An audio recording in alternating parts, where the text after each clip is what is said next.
നോമ്പെടുത്തും തിന്നാൻ പറ്റണ വിഭവങ്ങൾ കണ്ടുക്ക നിസ്കാരപ്പായൽ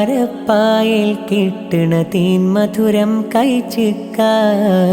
നോമ്പെടുത്തും തിന്നാൻ പറ്റണ വിഭവങ്ങൾ കണ്ടുക്ക നിസ്കാരപ്പായൽ കിട്ടണ തേൻ മധുരം കഴിച്ചിക്ക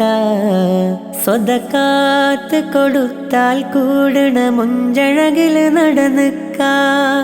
സ്വതക്കാത്ത് കൊടുത്താൽ കൂടണ മുഞ്ചഴകിൽ നടന്നിക്ക കലിമത്ത് തൗഹീദിൻ രുചി അതിലെല്ലാം അറിഞ്ഞിക്ക നോമ്പെടുത്തും തിന്നാൻ പറ്റണ വിഭവങ്ങൾ കണ്ടുക്ക നിസ്കാരപ്പായൽ കിട്ടണ തേൻ മധുരം കഴിച്ചിക്ക